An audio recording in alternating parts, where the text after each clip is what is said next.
Yes. It's showing perfectly at my end. Okay. Okay. Let's let's start with your tie story because now again I'm curious about your tie and This, the logo on it. Yeah. this is the tie that belongs to the Defense Services Staff College. Okay. It is an owl. On top Oh is an owl, and at the bottom is a dagger. my God. I thought it was So a if you mashal kind of a torchlight kind of. Oh, and it has a no, very nice ribbed design also. it's a dagger. Now the owl is a sign of the Defense Services Staff College. Okay. And when you become a student and you do the course, Hmm. you get a tie with only the owl. Okay. But if you later go as a directing staff or an instructor, as one might say, like I've done, Okay. then you get a dagger. This Oh. dagger means that you've done a minimum of 1 year service as a directing staff in the staff college. More about that later because the methods of teaching in the army are very relevant to the way you teach your students. Hmm. Because the military not only have to be very good in their work, whatever it is, but they have to also be excellent teachers. Because we have our own professors, our own teachers Right. in every instruction that we do in the Right. military. Okay. From junior levels of officers to the very senior levels of officers, they all do what are known as courses of instruction. Some last for a few weeks, some for a few months, and certain long courses like the Defense Services Staff College and the or the College of the Army War College, they last for a whole year. Hmm. And the teachers or the directing staff, as we call them, are all officers. Okay. Then in the Indian Military Academy and also in the National Defense Academy, all the teachers, most of the teachers are military officers. Some are civilian teachers who have been sent by the education system of the military, Okay. right? Yeah, civilian hired teachers, right? So we'll carry on from the story as we left off. Yes. As I told you, I had got married to Swaroop and we had a few parties in Delhi. We stayed a week. Okay. Got married on the 8th of February, which was a winter, 1958. And I wanted to go on a honeymoon. Hmm. And I decided to go to Shimla, which is full of snow at that period of time. So my father's friend, Jawan Chand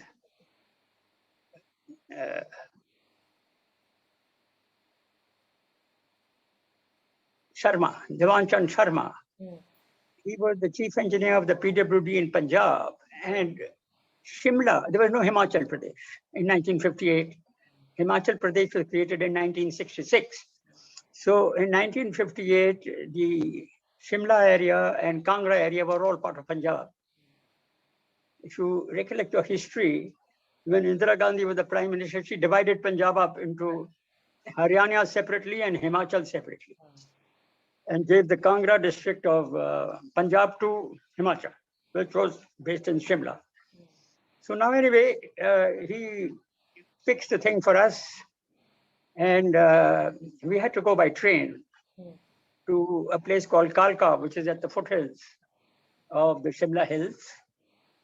And then you get a meter gauge train, which takes you up to Shimla. It's about a 2 hours run. And Swoop and I arrived. Now, I must tell you that we took a broad gauge train from Delhi to Kalka, which is the Shimla Hills station near the plains beyond Chandigarh. And from there, we got what is known as a rail car. Okay. No, they don't exist now, but you see, the British had left in 1947. Some of their systems were still functioning, especially in the Indian railways. And the rail car was a fabulous thing. It was a single coach with its own engine, a diesel engine.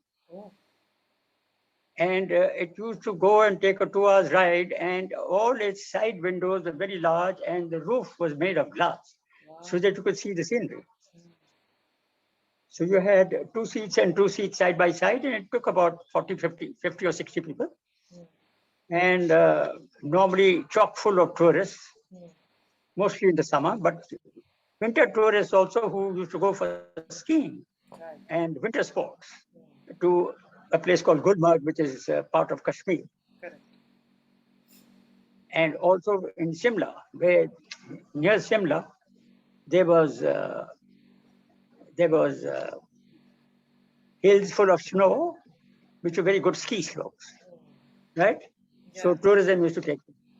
So we landed up by about the 13th or 14th of February to Shimla, and he had booked for us a circuit house, which was belonging to the PWD, but which was the Maharaja Faridkot's palace.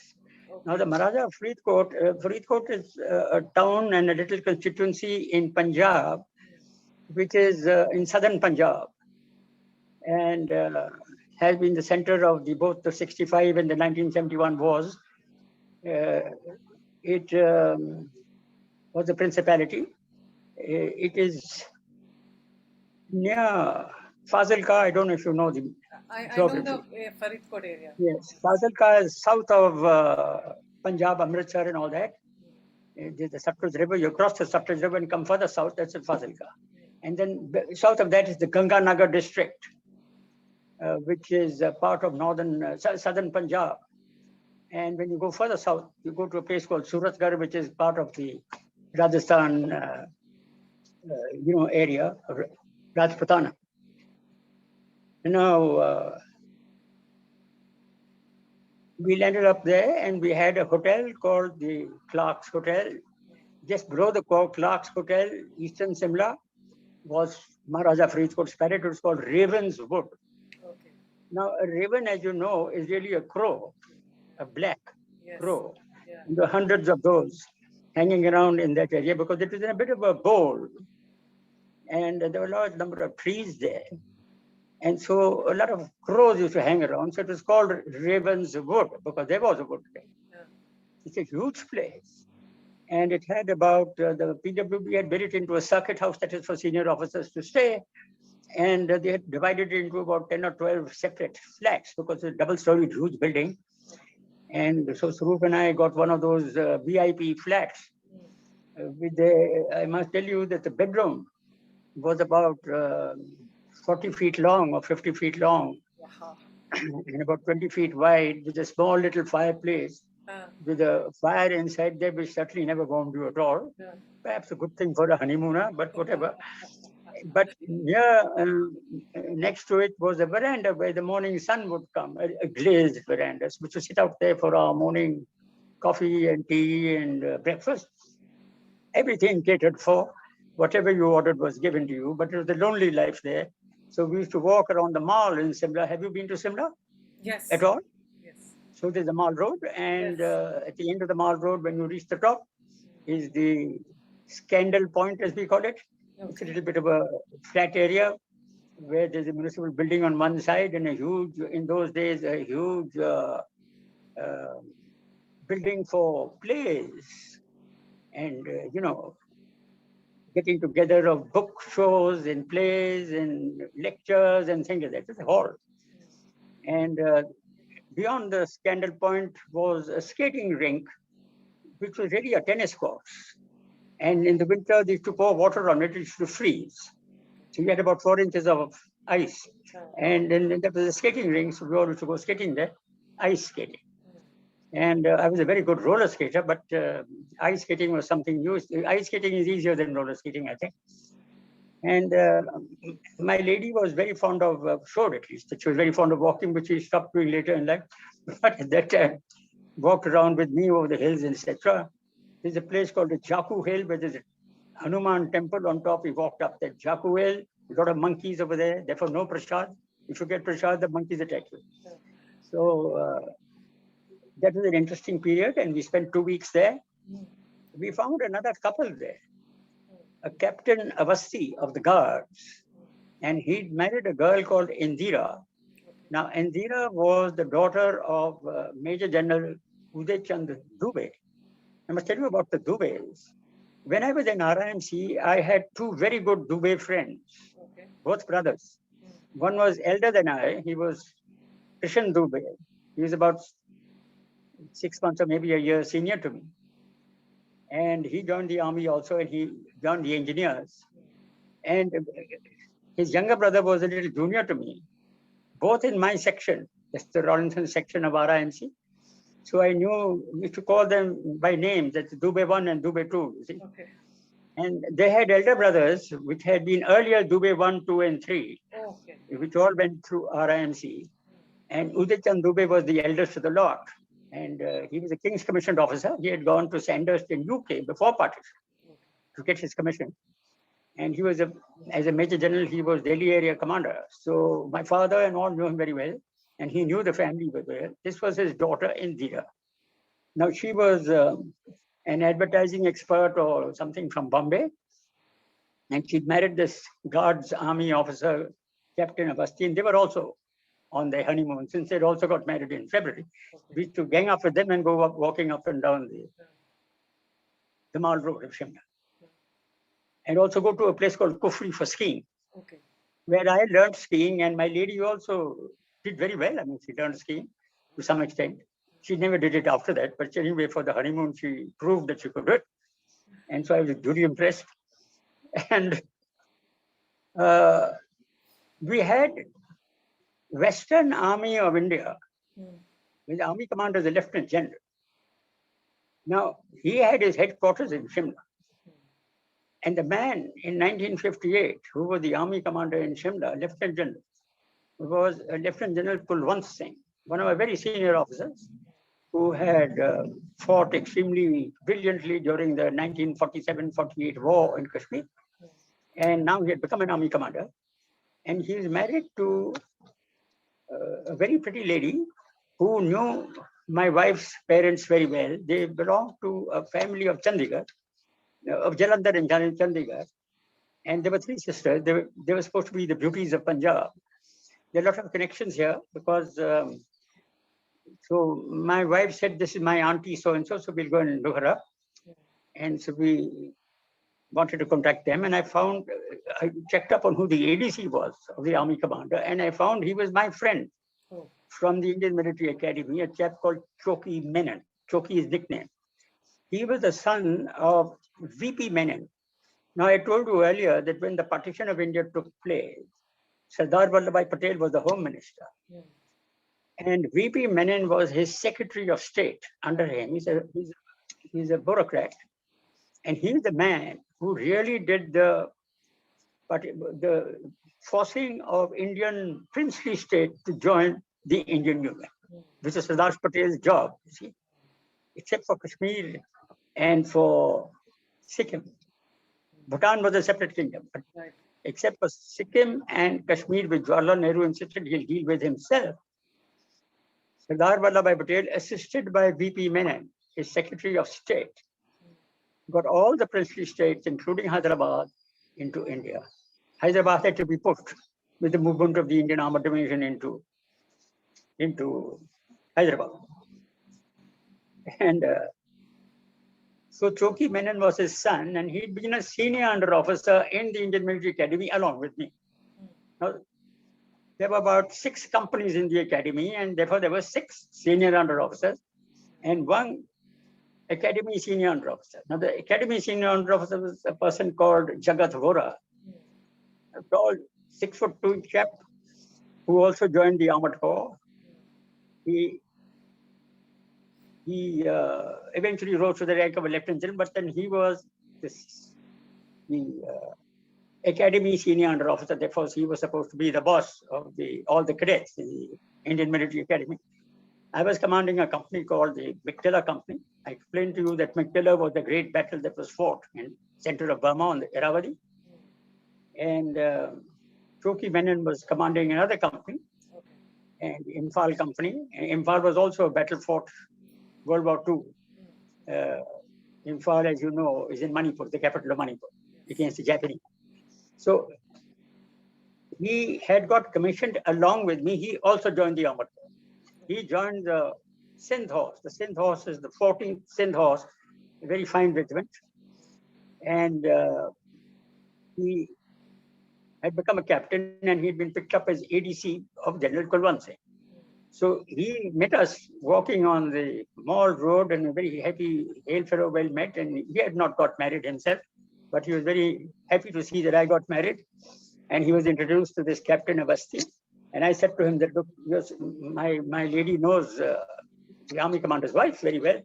So what about fixing an appointment so we can go and call on him? And he did that. And we went and called on Kulwant Singh. And very interesting to meet this man. He's a very fine general. He nearly became the army chief. He was superseded by General Tamaya. And he retired as the army commander in Simla. As far as the Avastis were concerned, they were living in the Clark's Hotel, which was an Oberoi hotel. Now I must tell you about Oberoi hotels. I don't know if you know about. Oberoi hotels were started by an Englishman. 2 hotels in Shimla, Cecil Hotel in the earlier part of Shimla, and Clark's Hotel on the latter part of Shimla, right? We are very high-class hotels. I would say 4 or 5 star. And actually, in those days, those who could afford it certainly lived there. They were very well positioned on the hillside, so you could see the view of the valley and all that sort of thing. Very good catering. Now, when the partition took place, the English owner decided to quit and go back to England. So Oberoi was the Punjabi Sardarji gentleman, right? Who was his clerk. He was the clerk at the reception of the hotel. So he came to know, because he was a clerk, he was dealing with the correspondence, that his boss was trying to sell the hotel, put it out in the papers. And he approached his boss. He said, look here, instead of selling it, why don't you sell it to me? So the English gentleman said, I don't know if you have the money for it. He said, hang on, let me see if I can collect the money. So he went to all his friends from Punjab, all the Sardarji who had run away from partition and things like that, you see. And he managed to get enough money to buy out the Englishman. And from a mere clerk, he became the owner of the Oberoi Hotels. He set a standard on Oberoi Hotels, which is the proper standard for the whole of India today. That's correct. And not only did build these hotels all over India, but also abroad. If you go to Oberoi Hotels in Australia, which I did, top class, 5-star hotels, and in America, everybody else. So the Oberoi Hotels in Bombay, very famous, very well known. And that was the initiative and business acumen of a simple clerk. He had 2 daughters. One of them later got married to an armored corps friend of mine, Zirmani. And he's also from the Skinner's Horse. That's the first horse, Skinner's Horse of the armored corps. And the other girl married another army officer, but she had an unfortunate marriage. Darshan is her name, and she became a good friend of the family later. So I'm just telling you that connections that take place earlier on in your life, provided you're a person who seems to get on well with others and is open to friendship, they make relationships which last for the rest of your life, which is good for them, good for you, because they are friends. These friends are very helpful, and you are very helpful to them. I must say a word here about helping others, which is something you'll be teaching your students. You see, if you think of yourself all the time, then, well, that's what you do. There are many people like that. But if you're thinking of others rather than about yourself all the time, then maybe once in a while you can help somebody who wants a little assistance here and there. And when you help somebody, the saying is that that person may not be able to return your good deeds, but good deeds of helping to come around in a different sort of way. There are hundreds of stories of human beings who helped somebody who was in a bit of distress. And down the line, after many years, he's helped again and again and again by unknown people. See? The next question that arises, why are some people lucky and why are some people not lucky? You may be very efficient in your work.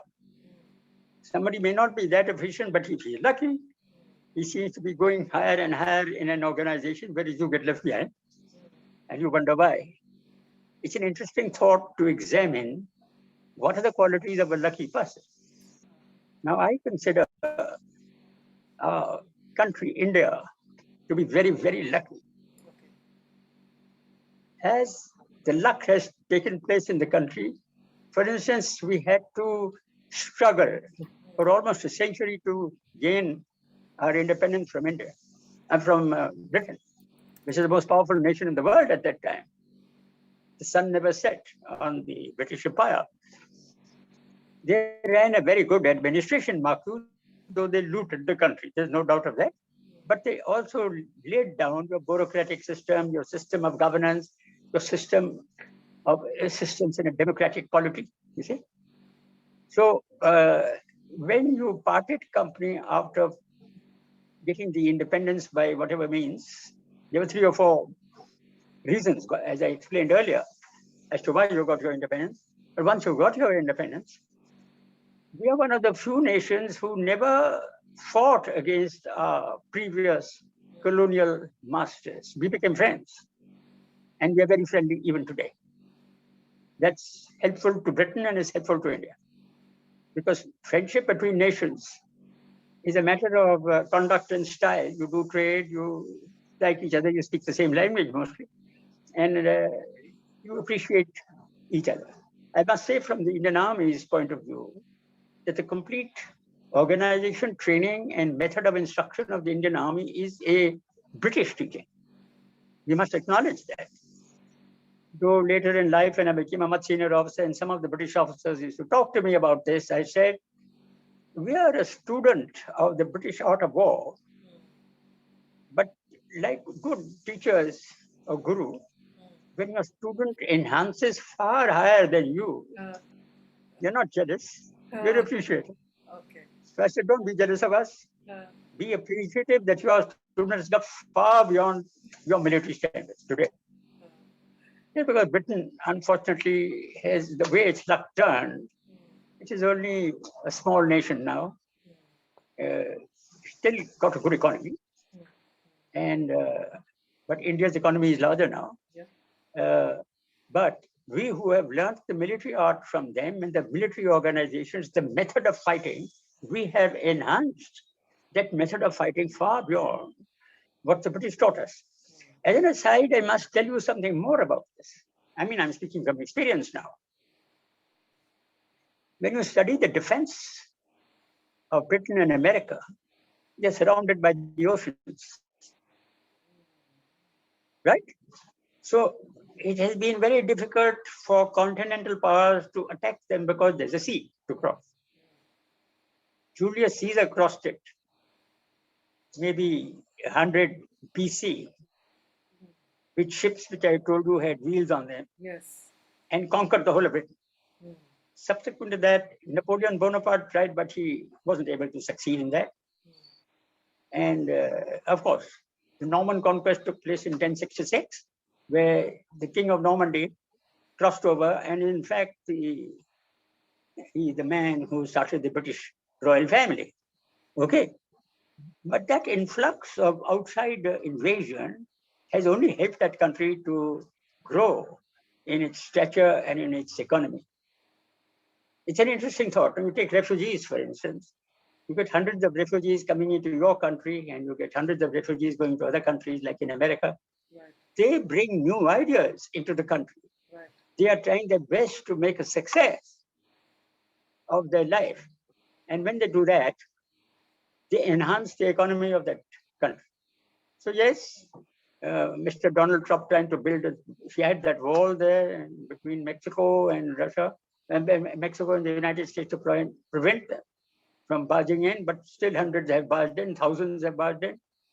People come by boat and they swim across, God knows what all they do to get to the El Dorado. That is America, for because where there's a lot of freedom and all people are constitutionally at least treated equal, and they escaped from the horrors of old nations which treated them poorly. You know that America was based on the convicts that were sent from Europe and Britain to get rid of the jails, to make the jails empty, as it happened with Australia. But the result is that they founded a new land and they struggled to make that country a success, and they've done so. So there are a lot of lessons to learn here. And one should not be too egotistical to think that you're doing everything yourself. You have learned from others, and there's no harm in doing that, provided you make yourself more efficient and more a better government perhaps for your people. So now coming back to the story, we came back from honeymoon, and I had to return to my posting in Babina as the staff captain of the Armored Brigade, 1st Armored Brigade, the only armored brigade of India at that time. And I requested my boss, who was still General Badwar, Brigadier Badwar at that time, to say that, look, just got married, and it's not easy to live without your wife. So I must have some accommodation. And he said to me, look, you're in the administration and quartermaster branch. You know everything about the accommodation.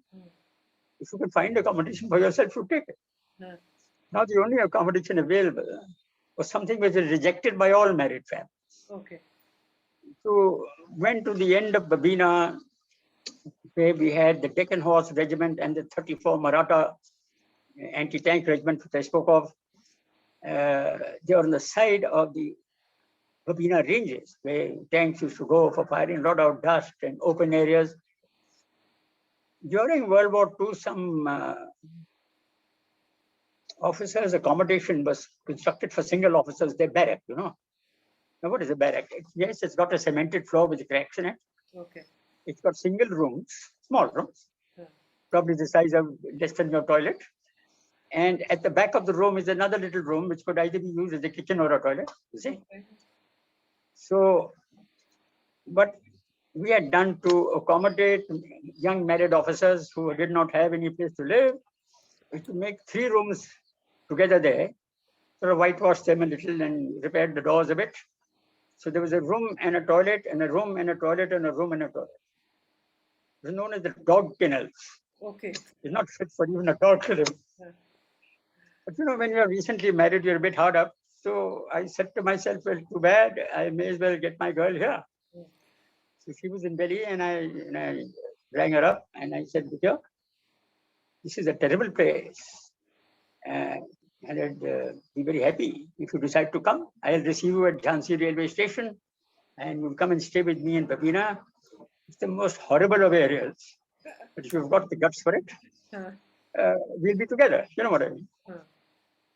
Now, there's a lesson here, which I learned from no less a person than Mr. Winston Churchill when he was Prime Minister of England.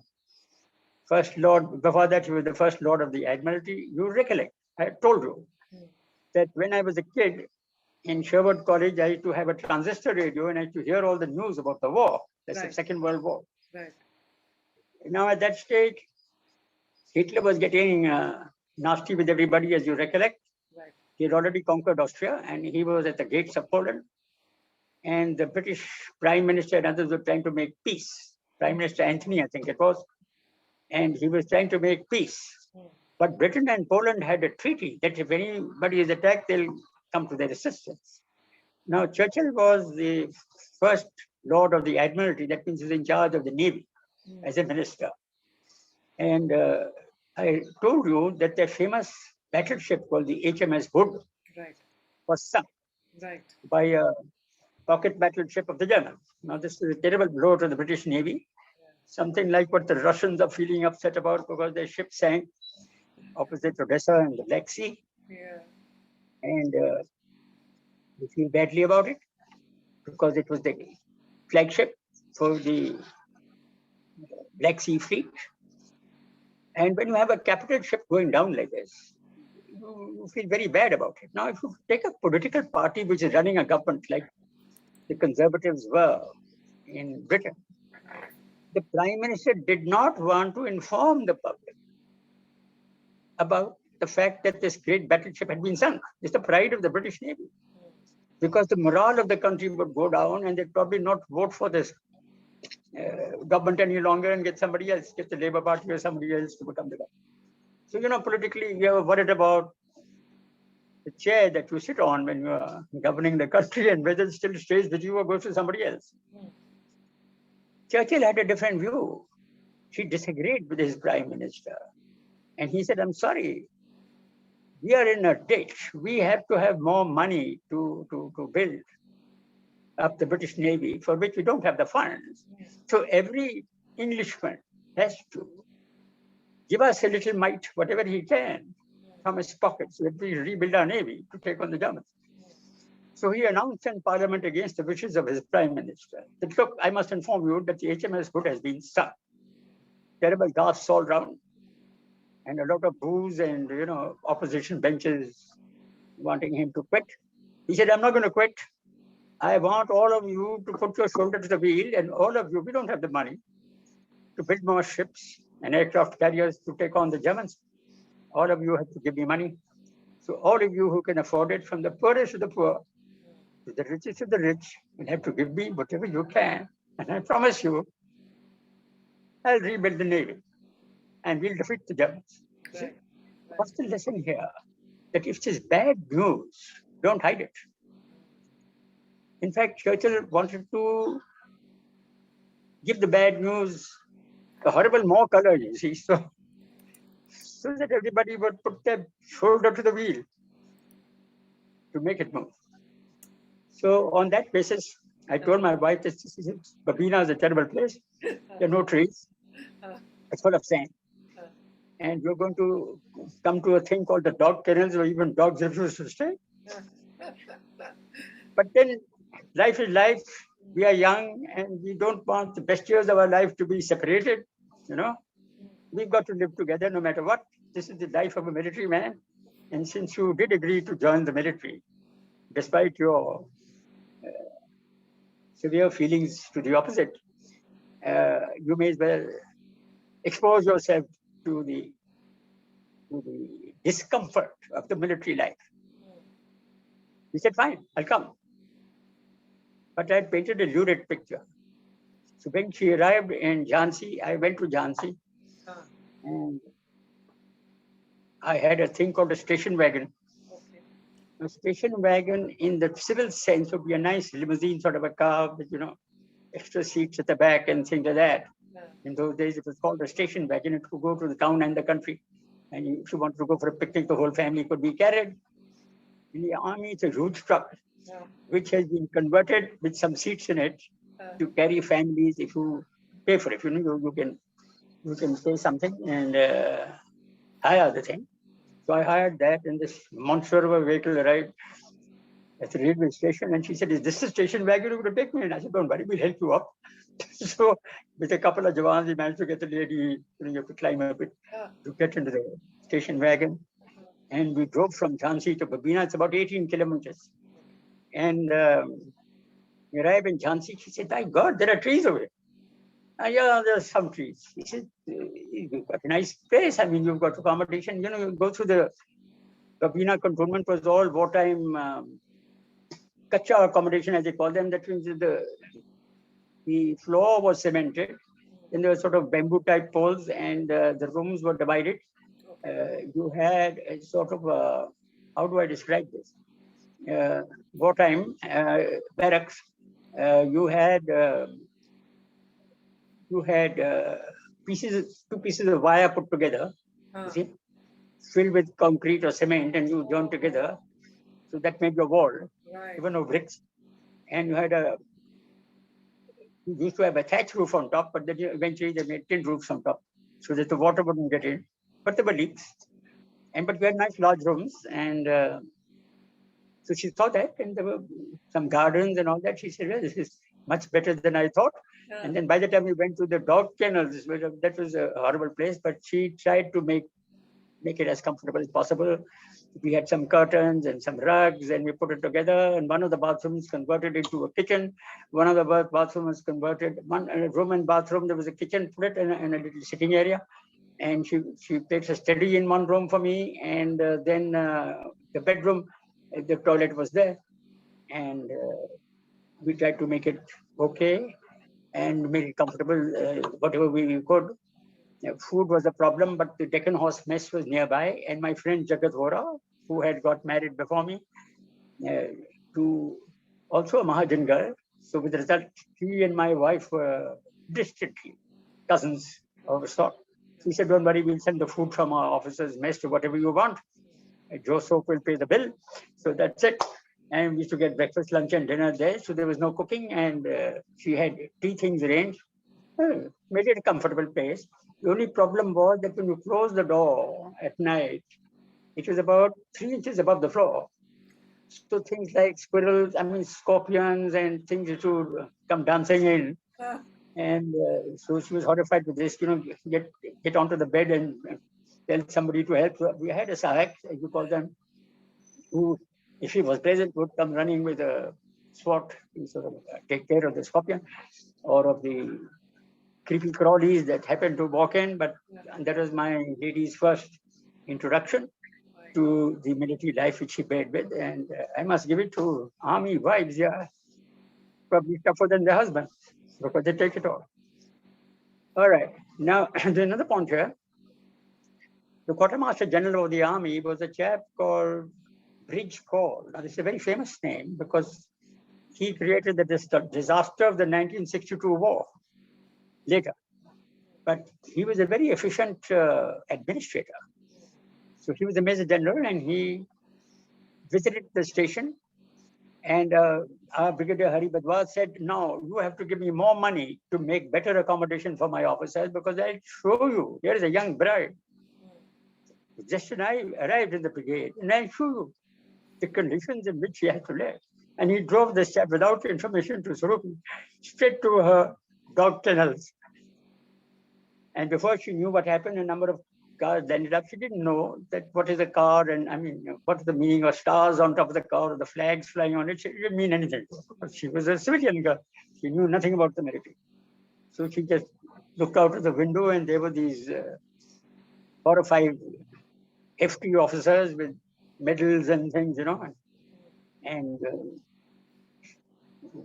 Hari Badwa knocked on the door and said, "My lady, you don't mind? I want to show the Quartermaster General the type of house." She said, "All right, I'll try and get some tea." So she sent her sahib quickly to the mess to say, "Please make some tea." So the officers' mess sent some tea and cakes. Meanwhile, they sat down there and had a look, and the Quartermaster General of the Army was duly impressed that the conditions of life of a military officer and his newly wedded wife were horrible. The result was that we got some money, which was spent to try and improve the accommodation.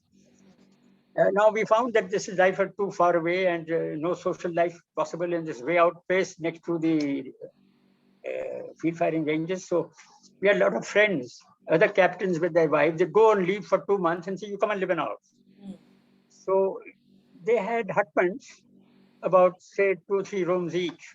And we were shipped from house to house depending on who was on leave and who wasn't on leave. So we went into the main Vapira cantonment.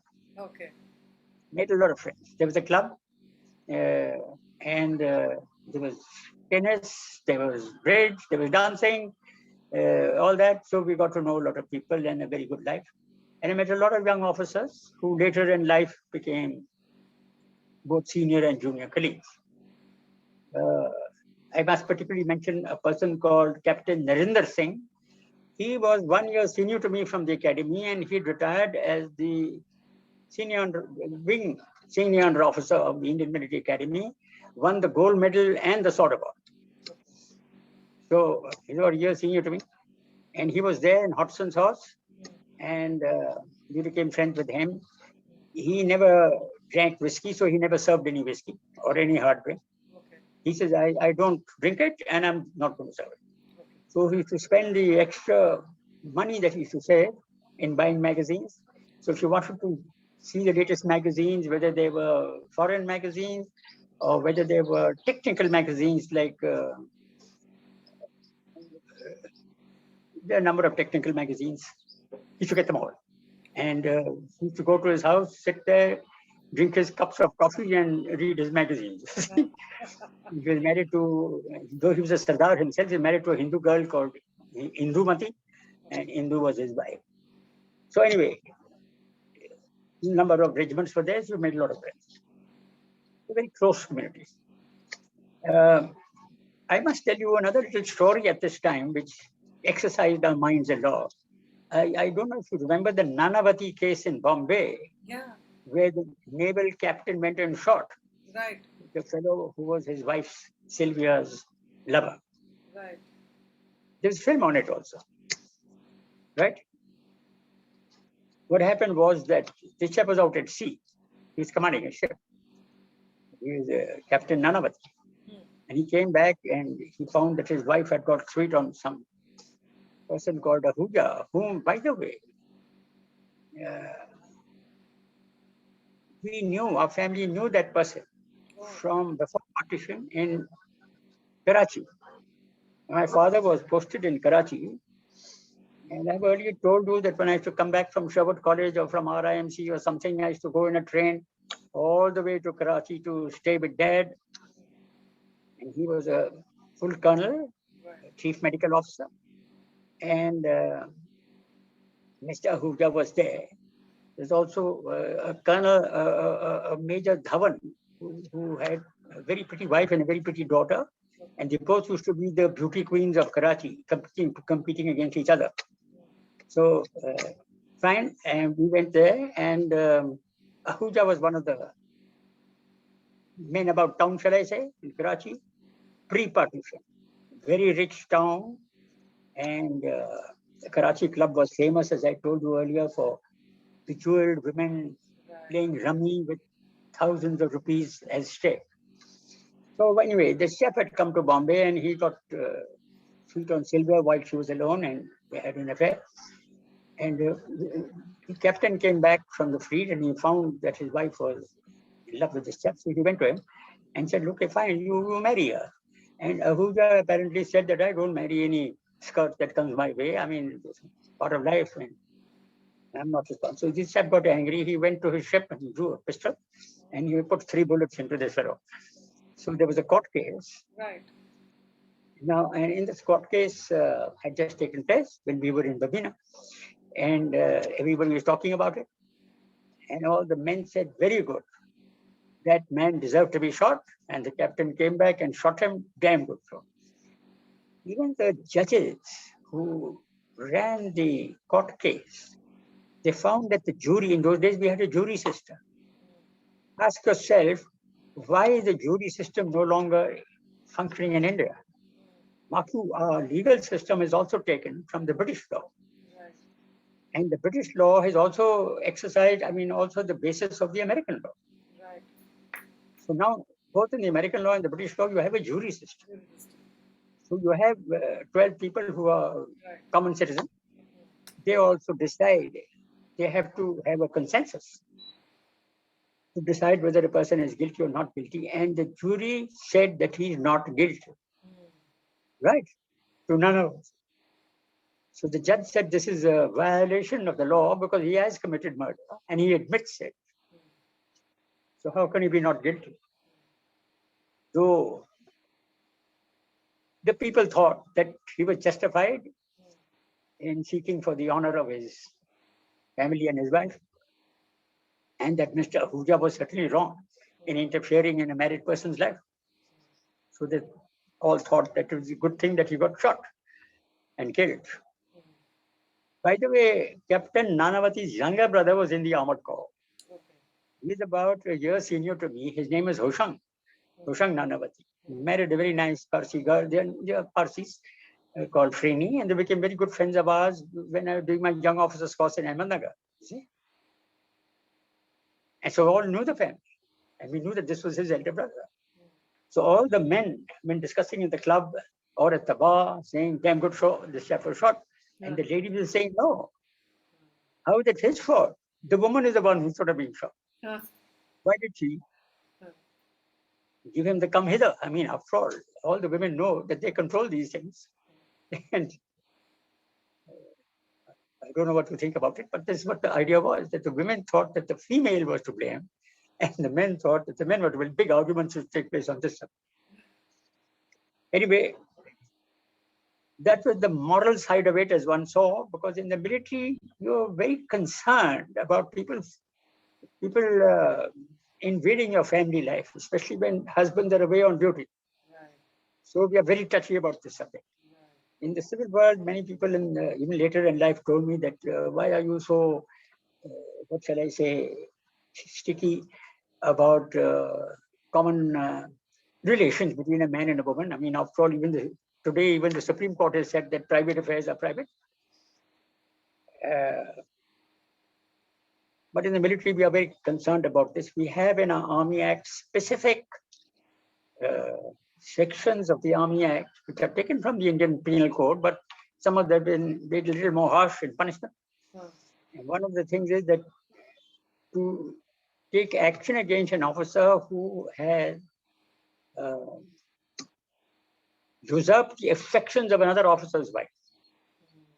See? So we have a military law to punish these people. Now, in the civil world and amongst many of the judges, they raise their eyebrows and say that, you people are very harsh about this. We say, yeah, we have to be, because if the military is out in the front doing their job and their duty, you can't have other people coming in fiddling around with their families. Yeah. And we're not acceptable. And if a chap brings a pistol and shoots you, damn good show. Mm. So anyway, this is an interesting question that you could mull over, but it's a question of human relations. We in the military do feel that, family life is very important. I would say further that family life is the one that runs the nation. As a nation is a conglomeration of families. And therefore, they get together because they are one group of human beings. And children are very important. This was the future of the nation. Therefore, children must be having good parents and loving parents, or at least on the surface, loving parents, if you like, who give the correct guidance and correct example, shall I say, to the children. So we learned all this in Babina. Now, a few more things about Babina.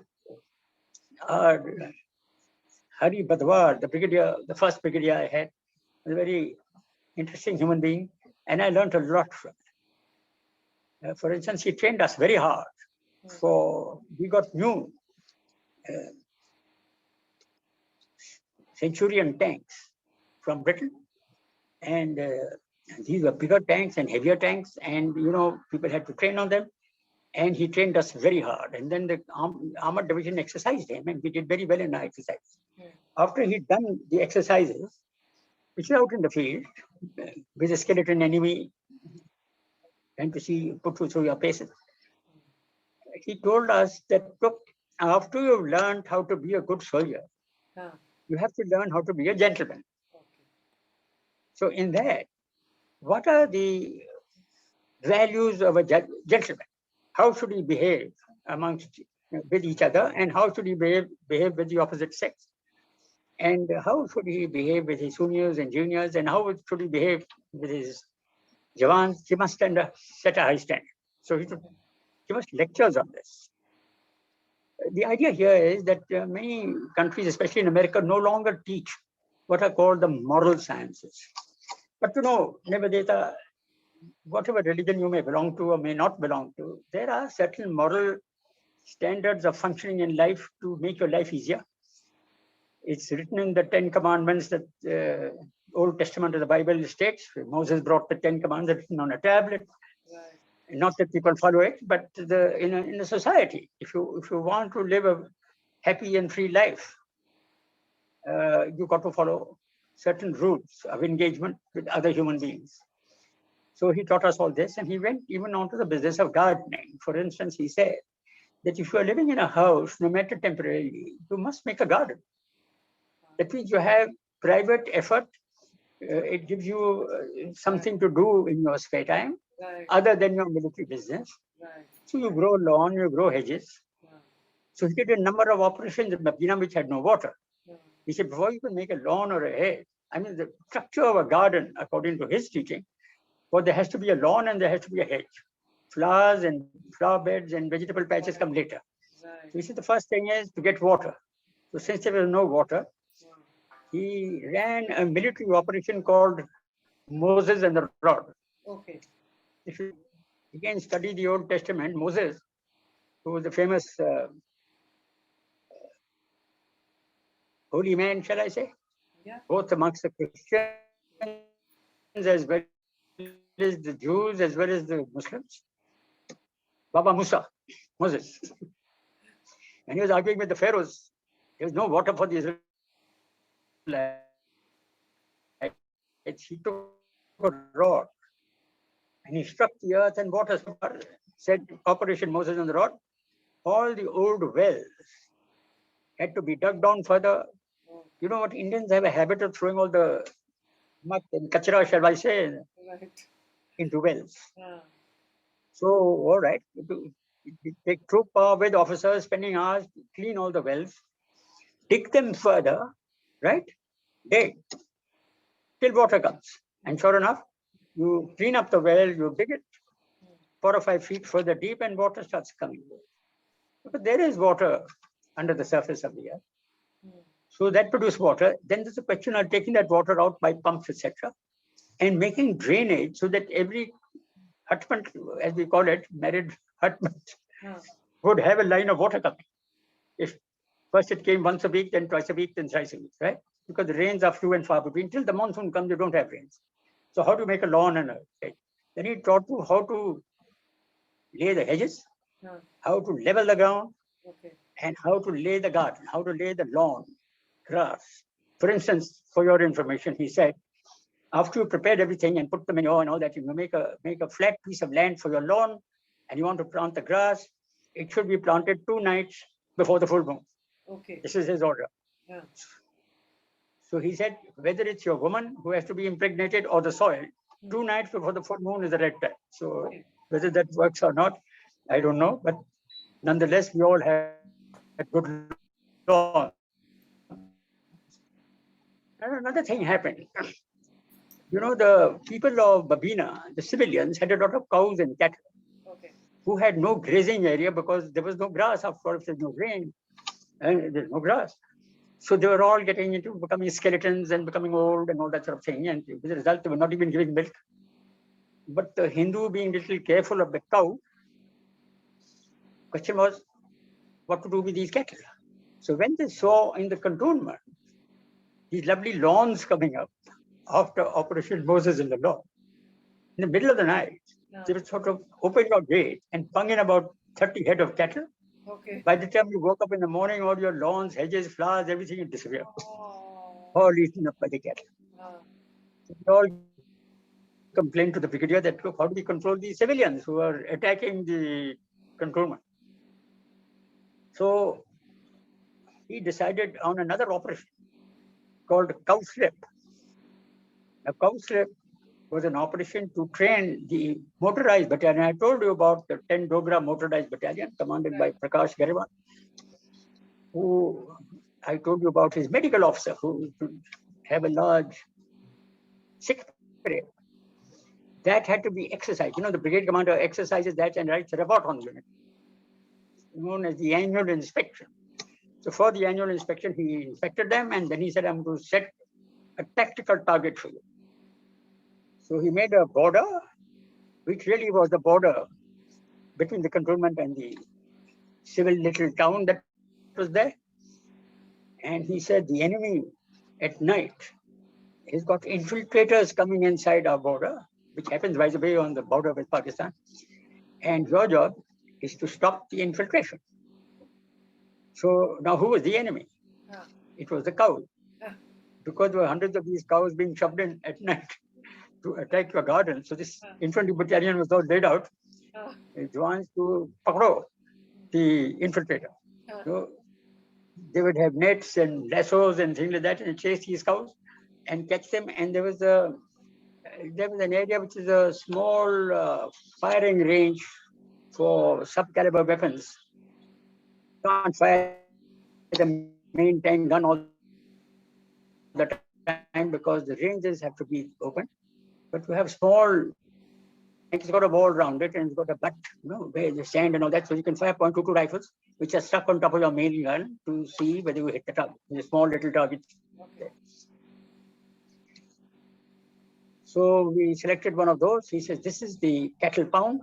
So all of you who catch the cattle will shove them inside this pound. So that was blocked off. And soon we had about 30 or 40 head of cattle inside that. By the night went over, cockroach here. The civilian people were very upset about this because their cattle were not only not permitted to have a munch of luscious green grass, but they also were caught and shoved into this cattle pounds guarded by sentries. So then he asked, somebody asked him, how do we manage these cattle? They have to be fed every day. They have to be watered every day. You don't worry, you do that, we'll have another operation. This operation was to the land, like the Israelis were taken away from Pharaoh's Egypt to the promised land, where there was a land flowing with milk and honey. He said, we'll take the cattle to the promised land, which is flowing with milk and honey. Now, that was about 50 miles away. Okay. It's about 80 kilometers. A place called Shivpur, where there was a forest and there was a river there. Okay. And luscious green grass used to grow. We used to do our tank training out there. So everybody knew the place. So he said, all of you, and the Jawans are very careful about cows, because they are, after all, respect Right. Gau Mata. So he told the Jawans, don't worry, these chaps are all starving because they've not got grass and all that, because there is no grass. So we'll send them to the promised land, where there'll be plenty of grass and plenty of water. He says all the horns of these cattle will be painted one red and one yellow. That's the colors of the armored corps. Armored corps colors are red and yellow. Yellow is sweat and red is blood. Okay.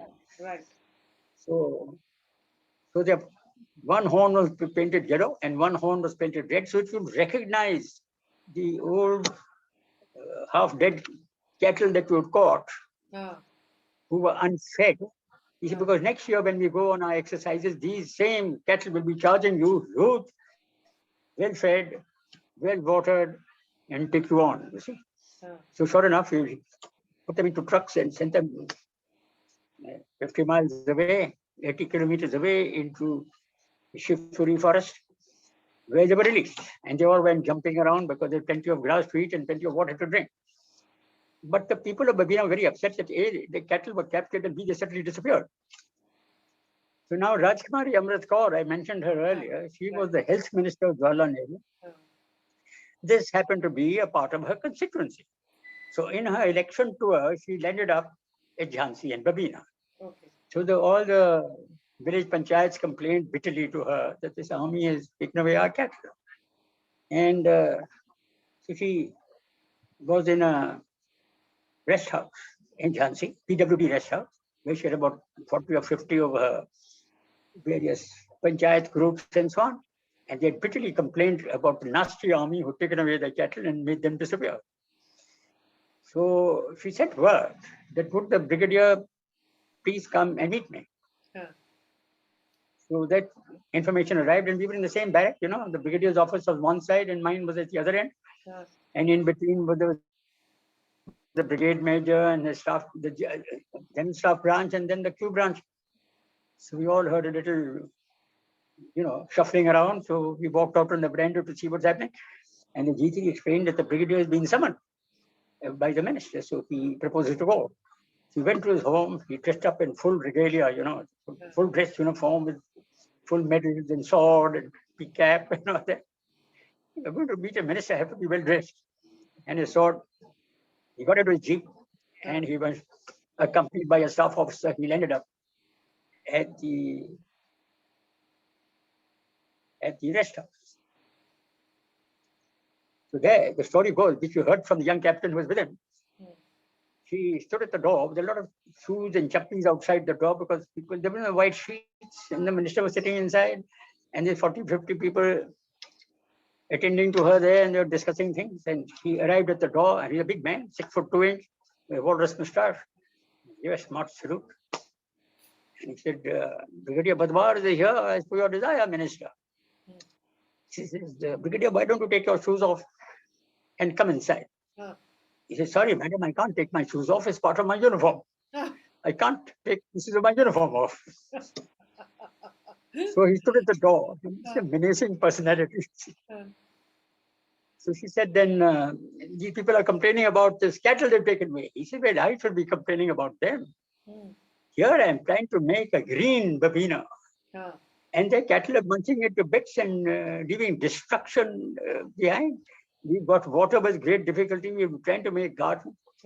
She says, but Brigadier, you can't kill the cow. I mean, the cow is a holy animal. You have to do something with the cow. So if you're making gardens, let the cows eat them. So what's the big deal? They have to have food. I mean, it's like a human being has to have food. You can't devoid somebody of food and nourishment. He says, I have removed them to Siberia, where the land flows with milk and honey. And if you like, madam, you please step into my jeep. I will take you there and introduce you to that cattle. They've got a red horn and a yellow horn, and they're well fed and they're well watered, which these people here cannot do. It's 50 miles away. So she had to be convinced. She didn't know what to do with them. She said, all right, Brigadier, please go away and please be nice to my people, because after all, there are people and you have to look after them. So he managed to allay the ministerial anger for what he'd done. It's very interesting. Now, we learn a lot of lessons from this in life. Yeah, if you do something, it has to be for the welfare of both human beings and animals, if you like. And you cannot be bullshitted by a political leader who only supports certain people and their actions because of the votes that he won. But they've got no right to intervene in military areas and destroy hard efforts of those people who make a slightly better place today. Right. You notice it in all towns and communities. If you go to the cantonment, it's clean, well kept, Yes. everybody disciplined, Yes. and all the civilian leaders look at it with a baleful eye to say, we want that. Yes. Why? Because they can't keep a place clean. Why? Because they don't have discipline. See? Why don't you have discipline? So, this can only be taught from the youngest of children. You have to have a personal discipline. I'll say a word or two about discipline. There is a discipline which is laid down by an organization. That's the organization's discipline. Many people say that if you want to break the glass ceiling, you have to break the discipline, because those are rules of a company or of an organization by their experience over a number of years, which have all gone by. Right. In the future, the scene would be different. Right. Therefore, you may have to break those rules to get a better result of profits or whatever it is. In the military, you also say there's another aspect called the personal discipline. What time to get up in the morning? How do you work? What is your exercise routine? What is your rest routine? How do you do your work? How do you deal with those whom you're associated with? This is personal discipline. Right. So we say you have to have a very high standard of personal discipline, which unfortunately in our country is lacking. I spoke about a religious man who is very friendly to my father, Sukhsen Nath Chopra, Right. who became a Swami, but he was a BLLB and also the principal of a school in Singapore, which was taken over by Subhash Chandra Bose. And they made him the principal of the officers training school of the Indian National Army. But he'd gone to Japan to see what they do. And I told you that story. He was very impressed with that discipline. And when he spoke to me, he said to me that if India can get even 25% of the discipline of the Japanese, you can't stop us from being the top nation of earth. Unfortunately, we don't have it. We have to work on our children to get that sense of correct conduct and discipline.